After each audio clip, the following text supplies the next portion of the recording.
السلام عليكم ورحمة الله وبركاته. الحمد لله رب العالمين والعاقبة للمتقين والصلاة والسلام على سيد المرسلين نبينا محمد وعلى آله وأصحابه أجمعين أما بعد.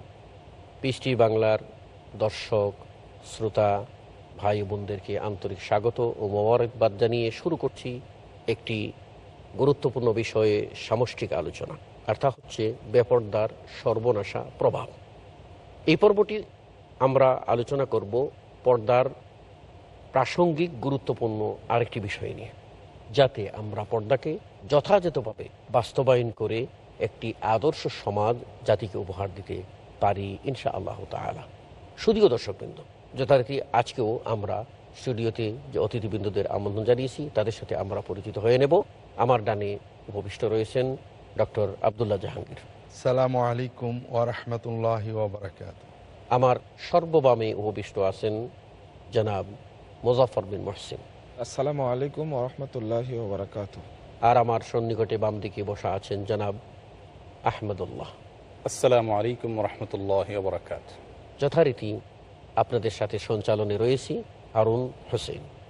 শুধুও দর্শকবৃন্দ, আমরা এ পর্বে আলোচনা নিয়ে আসব নারীদের চলাফেরা, তাদের এই গতিটা কীরকম হবে, তারা কেমন করে অঙ্গভঙ্গি করবেন, এটির কোনো নিয়ন্ত্রণ আছে কি না, না যেমন খুশি তেমন করে চলবেন, এ বিষয়টি নিয়ে শরীয়তের নির্দেশনা কি। আমি প্রথমেই এ বিষয়ে আলোচনা করার জন্য জনাব আহমদুল্লাহ সাহেবকে আহ্বান জানাচ্ছি। আলহামদুলিল্লাহ ওয়া কাফা ওয়া সালামুন আলা ইবাদিহিল্লাযিনা ইসতাফা আম্মা বাদ। ধন্যবাদ। আসলে পর্দা বলতে সাধারণত আমাদের ব্রেইনে যে জিনিসটা চলে আসছে সেটা হলো পর্দা মানে হলো নারীকে একটি কালো গাউনের ভিতরে ঢুকাতে পারলে বোধহয় পর্দা প্রতিষ্ঠিত হয়ে গেল। এটা আমাদের বিভিন্ন পর্বে আলোচনা হয়ে আসছে যে আসলে শুধুমাত্র পর্দা নারীর একটি বোরকার সঙ্গে সংশ্লিষ্ট বিষয় নয়। পর্দার একটি পোশাক, এটা পর্দার একটি পোশাক, একটা অঙ্গ, একটি অংশ, এবং এর সঙ্গে আরো অনেকগুলো বিষয় সংশ্লিষ্ট আছে, যার প্রত্যেকটি যদি আমরা বাস্তবায়ন করি তাহলে একটি সুন্দর ভারসাম্যপূর্ণ এবং সুখী সমাজ গড়ে উঠবে ইনশাআল্লাহ। তো পর্দার এই প্রাসঙ্গিক বিষয় আলোচনা করতে গিয়ে এটা অবশ্যই চলে আসে যে নারীর চলাফেরার ক্ষেত্রে পর্দার ব্যাঘাত হওয়ার মতো কোনো কিছু আছে কি না, থাকলে সেটা কিরকম। তো এক্ষেত্রে আমরা সূরা নূরের 31 নম্বর আয়াতটি লক্ষ্য করতে পারি। আল্লাহ পাক সুবহানাহু ওয়া তাআলা স্পষ্টভাবে উল্লেখ করছেন, ওয়ালা ইয়াদরিবনা বিআরজুলিহিন্না লিয়ুলামা মা ইউখফিনা মিন যিনাতিহিন্না। এই আয়াতের ভিতরে আল্লাহ পাক সুবহানাহু ওয়া তাআলা ইরশাদ করছেন যে মেয়েরা যখন হাঁটবে তখন তারা তাদের পাও দিয়ে জমিনে মারবে না, অর্থাৎ ইচ্ছাকৃতভাবে নেচে নেচে হাঁটবে না, এমনভাবে হাঁটবে না, পাও দিয়ে এমনভাবে আঘাত করে করে হাঁটবে না যাতে করে তাদের পায়ের অদৃশ্য সৌন্দর্যগুলো প্রকাশ পেয়ে যায়। আর আয়াতটি নাজিল হওয়ার প্রেক্ষাপট সম্পর্কে তাফসির ইবনে কাসিরের ভিতরে উল্লেখ এসেছে, অন্য সমস্ত তাফসিরে প্রায় এসে গেছে। স্পেসিফিকলি তাফসির ইবনে কাসির এর ভিতরে আসছে যে সাহাবায়ে কেরাম রাদিয়াল্লাহু তাআলা আনহুর যুগে এরকম একটা ঘটনা ঘটেছিল, বিশেষ একটা ঘটনা ঘটেছিল। আর আমভাবেও হয়তো যে মেয়েরা যখন চলাচল করতেন, কিছু কিছু মেয়েরা এমন ছিল যে তাদের ওই বোরকা বা তাদের যে জিলবাব যেটাকে কোরআনে বলা হয়েছে ওইটার ভেতরে পায়ের মধ্যে যে নুপুর বা নুপুর জাতীয় জিনিস তারা পড়তেন, এটা কখনো কখনো এমন হতো যেটা শব্দ হতো না এরকম, তখন ওটা শব্দ যেন হয় এবং তার পায়ে যে নুপুর আছে এটা যেন মানুষ বুঝতে পারে, সেজন্য অনেকটা ইচ্ছাকৃতভাবে পদাঘাত করে করে করে চলতেন। আর তখনই আল্লাহ তাআলা এই আয়াতটা নাজিল করলেন। তো এই আয়াতের দ্বারা আমরা স্পষ্ট বুঝতে পারি যে নারী চলাফেরা তো অবশ্যই করবে, কিন্তু সেক্ষেত্রে তার চলাফেরা দ্বারায় ইচ্ছাকৃতভাবে অন্যকে আকৃষ্ট করার উদ্দেশ্য থাকবে না এবং চলাফেরার মাধ্যমে নিজের গুপ্ত রূপগুলোকে প্রকাশ করবে না। আসলে পর্দার মূল কথা কি? পর্দার মূল কথা হলো যে নারীর যে সৌন্দর্য আছে এই সৌন্দর্যগুলো সে যত্রতত্র যেখানে সেখানে প্রকাশ করবে না। করলে কি হবে? আল্লাহ তাআলা পর্দার মূল উদ্দেশ্য বলেছেন এক শব্দে, যে তাদেরকে উত্ত্যক্ত করা হবে, তারা অপ্রীতিকর পরিস্থিতির সম্মুখীন হবে। ফালা ইউযাইনা, এই আয়াতের ভিতরে পর্দার পুরা উদ্দেশ্যটা একটি শব্দ আল্লাহ তাআলা ব্যক্ত করে দিয়েছেন।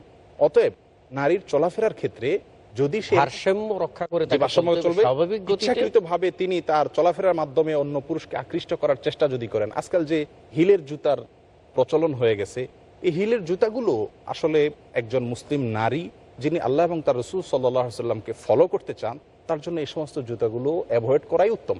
কারণ এই সমস্ত জুতাগুলো পরলে এই আয়াতে যে বিষয়টি আল্লাহ নিষেধ করেছেন ওই বিষয়টির উল্টা হয়ে যায়, এটি একটি বিষয়।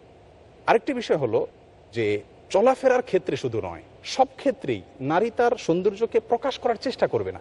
এখানে চলাফেরার ক্ষেত্রে আমাদের এই আলোচনার কারণে কোনো দর্শক ভাই অথবা বোন ভুল বুঝতে পারেন যে নারীর চলার ক্ষেত্রেও তোমাদের নিয়ন্ত্রণ। আসলে নারীর চলার ক্ষেত্রে নয় প্রিয় দর্শক, উপকারের স্বার্থে শুধু সেটা নয়, আল্লাহ তাআলা পুরুষকেও চলার ক্ষেত্রে কিছু বিধিনিষেধ দিয়েছেন কোরআনে।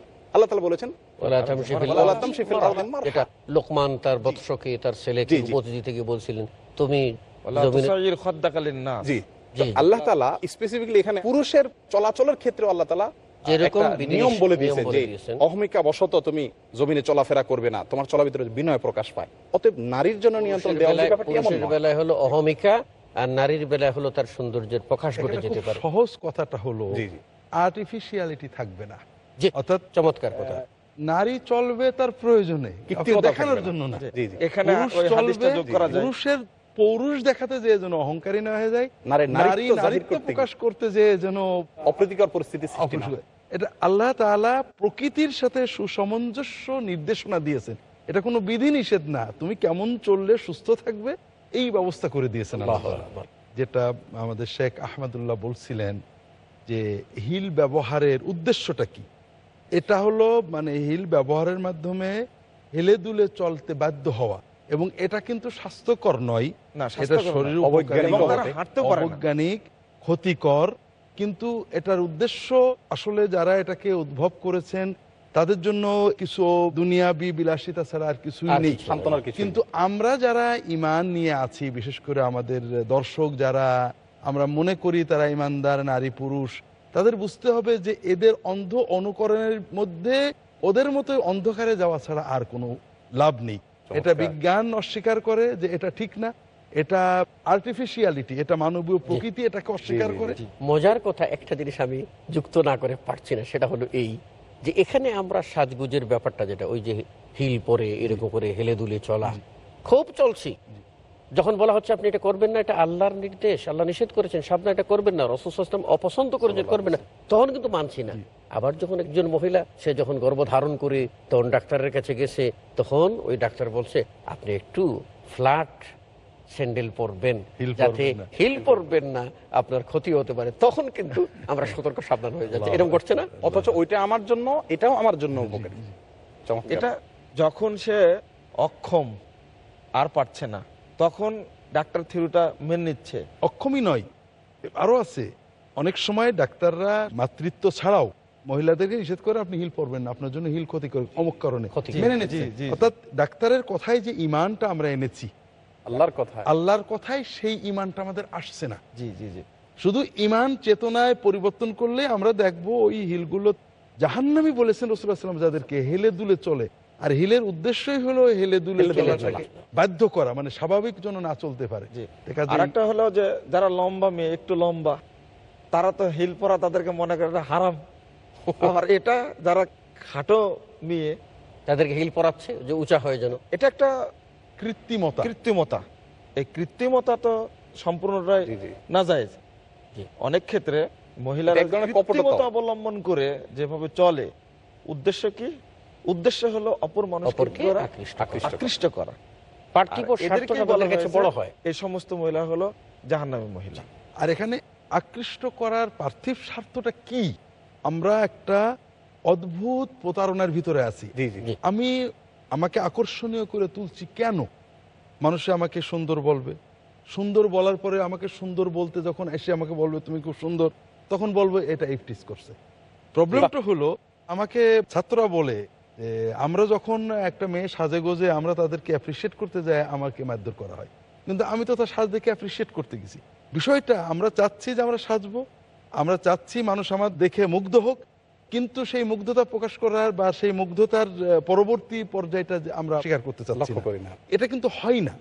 এটা পশ্চাতে ঘটেনি। যারা এইভাবে বেরিয়েছেন তারা এই বিভিন্ন রকমের নির্যাতনের শিকার হয়েছেন, হচ্ছেন, অহরহ হচ্ছেন, রেকর্ডের হচ্ছেন, রেকর্ডের বাইরে হচ্ছেন, এবং আমরাও এইভাবে চললি এই পরিণতি একই হবে।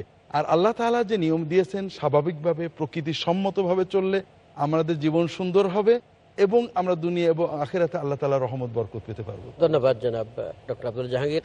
শুধু দর্শকবৃন্দ, আমরা আলোচনা করেছিলাম নারীরা চলবেন কিভাবে, আর সেখানে আমরা প্রসঙ্গত উল্লেখ করেছিলাম যে নারীদের চলার গতি আল্লাহ রাব্বুল আলামিন স্থির করে দিয়েছেন, পুরুষদের কি করে দেননি, পুরুষদেরও করে দিয়েছেন।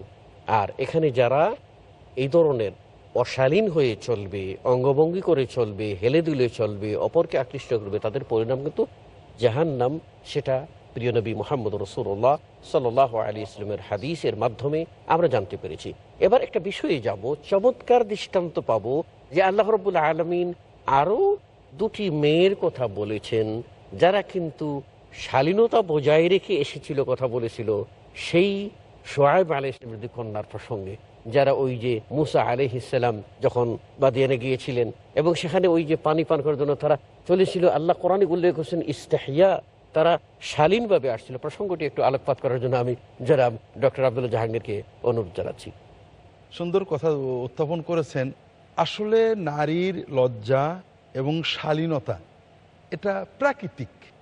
এটা আমরা যখন প্রাচীন ইতিহাস পড়ি, প্রাচীন সাহিত্য, সেই মাটির ফলকে লেখা সাহিত্য, মিশরের সেই পুরনো লেখা সাহিত্য পড়ি, একই জিনিস দেখতে পাই, যেটা কোরআন একটা ইঙ্গিত করেছে। শেখ বলেছেন মুসা আলাইহিস সালাম যখন ফিরআউনের অত্যাচারের ভয়ে পালিয়ে মাদিয়ানে চলে গেলেন, সেখানে যে দেখেন যে একটা পানির জায়গায় অনেক মানুষ পানি খাওয়াচ্ছে, সেখানে দুটো মেয়ে বসে আছে। তারা কি হয়েছে, লা নাসকি হাত্তা ইসদিরা রিআ ওয়া আবুনা শাইখুন কাবীর, আমাদের বাবা খুব বৃদ্ধ আর পুরুষগুলো চলে না গেলে তো আমরা খাওয়াতে পারছি না। দেখেন তখন কিন্তু সেই সমাজটায় স্বাভাবিকভাবে মেয়েরা অপেক্ষা করছে পুরুষরা চলে গেলে তারা খাওয়াবে। পুরুষদের ভিড়ের ভিতরে যাওয়া নারী, তারা কতটা যে শালীন, হ্যাঁ এটা ন্যাচারাল। এবং গ্রামে গঞ্জে আপনি একেবারে সাধারণ সমাজে গেলেও এটা পাবেন। এরপরে মুসা আলাইহিস সালাম তাদেরকে পানি পান করিয়ে দিলেন, তারা চলে গেল। যে যখন পিতার কাছে বলল যে একজন অপরিচিত ভদ্রলোক আমাদেরকে সাহায্য করেছেন, তাই আমরা তাড়াতাড়ি চলে আসতে পারছি, তখন বলে যে ডেকে আনো। ফাজাআত ইহদাহুমা তামশি আলা ইস্তিহয়া, আল্লাহু আকবার, আল্লাহু আকবার। তাদের সেই দুই বোনের এক বোন লাজ নম্র ভাবে শালীন ভাবে এসে বললে, ইন্না আবি ইয়াদউকা লিআজজিয়াকা আজরা মা সাকাইতা লানা, আমার আব্বা আপনাকে ডাকছেন, আপনি যে আমাদের জন্য কষ্ট করেছেন, আপনাকে কিছু প্রতিদান দিবেন। তাহলে এই যে লাজ নম্রতা শালীনতা বোধ, এটা নারী প্রকৃতির সাথে সুজমঞ্জস এবং এর ভিতরেই মেয়েরা নবীর ঘরে লালিত হওয়া দুজন নবী কন্যার আদর্শ। তাদের দুজনের একজন আসতেছে এবং আশাটা যে কত শালীনভাবে আসতেছে, কত ভদ্রনম্র ভাবে, সেখানে কোনো কৃত্রিমতা নাই, ছলছাতুরি নাই, সে কথাই আল্লাহ রাব্বুল আলামিন কোরআনে তুলে ধরেছেন। অর্থাৎ সব চলছে, কথাবার্তা, লেনদেন, অর্থাৎ ইসলাম যে পর্দা দিচ্ছে সেখানে নারীকে কোনো কর্ম থেকেই বন্ধ করা হচ্ছে না, কিন্তু অথচ অযথা একটা ধোয়া তুলছে যে নারীদেরকে করে রাখা, তাদেরকে আটকে রাখা, তাদেরকে প্রসঙ্গ না বললেই হচ্ছে না। যখন বারবার প্রসঙ্গটা আসছে যে এক শ্রেণীর মানুষ সবসময় পর্দাটাকে অবরুদ্ধ ভাবছে, বলছে, আবার পক্ষান্তরে বলছে যে আমরা নারী স্বাধীনতা চাই। মানে আমাদের দেশেই দেখা যায় দুঃখজনক ব্যাপার হলো, আজকে জাহিলি যুগের ন্যায় নারীদেরকে হাতিয়ার হিসাবে ব্যবহার করা হচ্ছে। আজকে সর্বক্ষেত্রে নারীদেরকে আমরা সামনে দিয়ে এগিয়ে উল্টে নিচ্ছি। মিছিলের ক্ষেত্রে হোক বা কোনো প্রোগ্রামের ক্ষেত্রে হোক, অফিসের ক্ষেত্রে হোক, রিসেপশনের ক্ষেত্রে হোক, সব জায়গায় নারীকে ব্যবহার করছে। কেউ বলতে পারে যে নারীকে লেডিস ফার্স্ট, অগ্রাধিকার, আসলে অগ্রাধিকার দেওয়ার জন্য নয়। ছোট্ট একটা কথা বলি, সেটা হলো যে আসলে কি এর মাধ্যমে নারী স্বাধীনতার উদ্দেশ্য? না, কখনোই না। কারণ কারণ হলো আমরা দেখেছি যে এমন অপ্রীতিকর ঘটনা ঘটছে, কিন্তু এই নারীবাদী সংগঠনগুলো কি এর বিরুদ্ধে কখনো হাইকোর্টে রিট করেছে, আইনের আশ্রয় নিয়েছে? এই ধরনের বহু জায়গাতে, আমি এই কথাটা এড করতে চাচ্ছি যে এই ধরনের ঘটনা যেগুলি ঘটছে, এটা কিন্তু শুধু বাঙালি কমিউনিটির ভিতরে না, বরং এটি আসছে অন্যান্য সভ্যতার মধ্যে আরো বেশি, সারা দুনিয়াতে ছড়িয়ে গেছে। আমরা এখনো অনেকটা সংযত আছি। জি, এখানে আমি একটা জিনিস বলতে চাচ্ছিলাম, সেটা হলো যে নারীদের উপরে যে অত্যাচারটা হচ্ছে, কিন্তু এই অত্যাচারের বিরুদ্ধে কই মিছিল হচ্ছে না, বা তারা সকলে মিলে মানববন্ধন, মানববন্ধনের আশ্রয় কিছু মনে হয় হচ্ছে, মানববন্ধন করে, মাঝে মধ্যে আইনের আশ্রয় নেয় ওরা, কিন্তু সেটা কার্যকর নয়, সেটা কার্যকর অবশ্যই নয়। এগুলো আরেকটা বিষয় হলো যে পতিতালয়গুলো আছে, এটা তো সংশ্লিষ্ট নারীদের সাথে, কিন্তু আজ পর্যন্ত এইগুলো উঠিয়ে দেওয়ার পক্ষে নারীবাদী সংগঠনগুলো কেন পদক্ষেপ নিল না? তাহলে না, এখানে তো বিষয়টা তাদের দৃষ্টিতে সম্পূর্ণ ভিন্ন। প্রথম কথা আমরা বলি নারীবাদীরা নারীদের সেবা করছেন না, আমরা এটাও বলবো না। তাদের দৃষ্টিভঙ্গিতে তারা সেবা করছেন, হয়তো বা আমরা কারোর সেবাকে স্বীকার করতে চাচ্ছি না।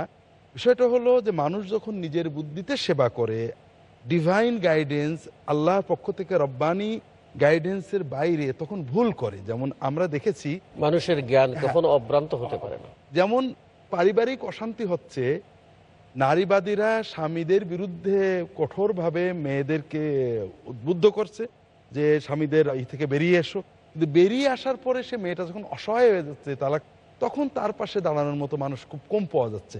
অর্থাৎ উভয়কে মিলিয়ে দেওয়ার চেষ্টার চেয়ে তাকে উগ্র করে তোলার চেষ্টা করা, হয়তো তারা ভালো মনে করে করছেন, কিন্তু আসলে আল্লাহ তাআলার পক্ষ থেকে যে নির্দেশনা, এটার বাইরে আমরা যত, যেমন কোন কোন দেশে দেখা যাচ্ছে নারী নির্যাতনের বিরুদ্ধে আইন তৈরি করা হচ্ছে, কিন্তু আইনের মাধ্যমে নারীরা উপকৃত না হয়ে আইন শৃঙ্খলা বাহিনী উপকৃত হচ্ছে, হয়তো ঘুষ বেশি নিচ্ছে, জামিন দেওয়ার যোগ্য অপরাধ নয়, কাজে টাকা একটু বেশি রুজির ব্যবস্থা, কিন্তু মূলত নারীরা আমরা আইন পর্যন্ত যেতেই পারছে না। জি, আচ্ছা, আমি আরেকটা বিষয় নিয়ে আসতে চাচ্ছি এই প্রসঙ্গে, যেহেতু আমাদের হাতে সময় একেবারে কমে যাচ্ছে। সেটা হলো এই যে নারীরা চলতে গিয়ে এই ধরনের যে অঙ্গভঙ্গি দিয়ে চলছেন, এটি কিন্তু কিয়ামতের আলামতের মধ্যে একটি। রাসূল সাল্লাল্লাহু আলাইহি ওয়াসাল্লাম একটা হাদিসের মধ্যে বলেছেন যে ওই ইয়ামানের একটি আপনার সেই আড্ডাখানা, যেখানে আপনার সেই মূর্তি পূজা, সেখানে পূজা করবে, এবং আলিয়াতুন নিসা বলা হয়েছে। কিয়ামতের আলামত সম্পর্কে রাসূলুল্লাহ সাল্লাল্লাহু আলাইহি ওয়াসাল্লাম বিভিন্ন যে ভবিষ্যৎবাণী রয়েছে, ব্যভিচার বা অনৈতিকতার কথা তো আছেই, বিশেষ করে যেটা শিরক হবে এবং শিরকে নারীরা বেশি লিপ্ত হবে, এবং নারীরা সেখানে যাবে, তাদের হাঁটা চলন ভঙ্গিগুলো মানে এমনভাবে হাঁটবে যেটা আমরা এখন হিল পরে হাঁটা বা ইত্যাদিতে দেখতে পাই।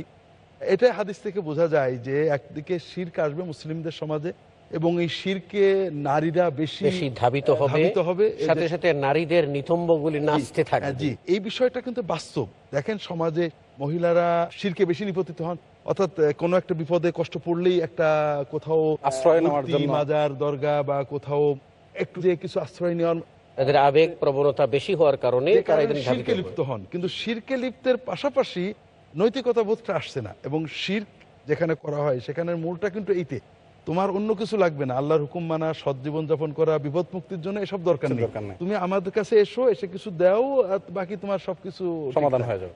এই জন্য এই হাদিসটা কিন্তু গুরুত্বপূর্ণ বিষয়, যে নারীরা তাদের নৈতিকতা অর্জন না করেই বিপদ মুক্ত হইতে চাইবেন, শিরকে লিপ্ত হবেন, এবং শিরকটা আখিরি জামানে মুসলিম উম্মার ভিতরেও ছড়িয়ে পড়বে। এখানে আরেকটা বিষয় যোগ করা যায়, শুধু কিয়ামতের আলামত না, বরং ইবনু মাজার একটি হাদিস বর্ণিত হয়েছে, 2720 নম্বর হাদিস, গুরুত্বপূর্ণ।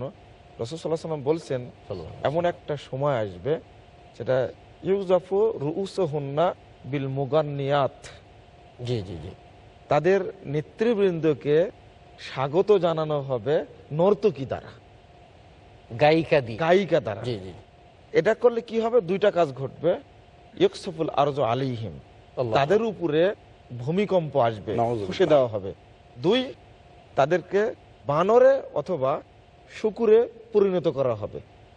এটা যে কোনো দেশে আজকে কিছু কিছু দেশের কথা পাওয়া যায়। মূলত যে হাদিসটি আগে আলোচনা করা হলো, এই মহিলাদের ফ্যাশনটা কেন, কোথায় থেকে তারা পেল?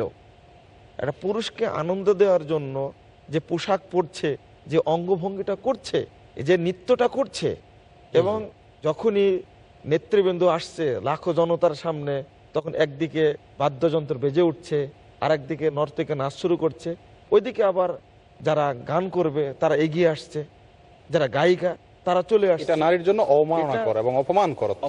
অবশ্যই যারা নারীকে এই পর্যায়ে এনেছে, মজার বিষয় হলো যারা নারীকে বলে যে এইটা করলে তোমরা স্বাধীন হয়ে যাবে, তোমাদের ব্যক্তি স্বাধীনতা প্রকাশ পাবে, মজার বিষয় হলো এই সমস্ত ব্যক্তিদের যদি আমরা সাক্ষাৎকার নেই, আমরা দেখব বেশিরভাগ লোক পর্দা বিরোধী বা পর্দা পছন্দ করেন না, কিন্তু উনি নিজে বিয়ে করার জন্য যদি বলা হয় তাহলে কিন্তু উনি একজন পর্দানশীল মেয়েকে পর্দা করেন না।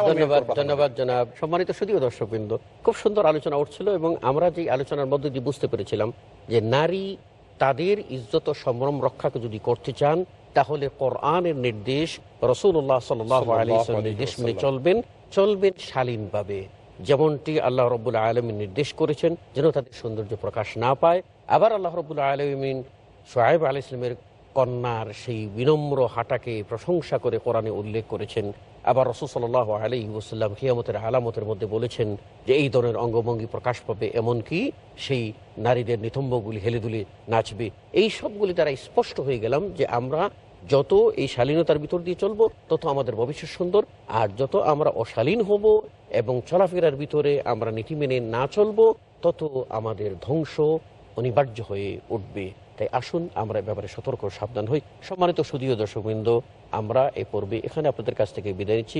আবারও ইনশাআল্লাহ পরবর্তী কোনো এক আলোচনায় আপনাদের সামনে হাজির হব এই প্রত্যাশা রেখে, সকলের খায়র ও আফিয়ত কামনা করে আপনাদের সকলের পক্ষ থেকে, পিস টিভি বাংলার পক্ষ থেকে সম্মানিত অতিথিবৃন্দদেরকে আবারও মোবারকবাদ জানিয়ে এই পর্ব এখানে শেষ করছি।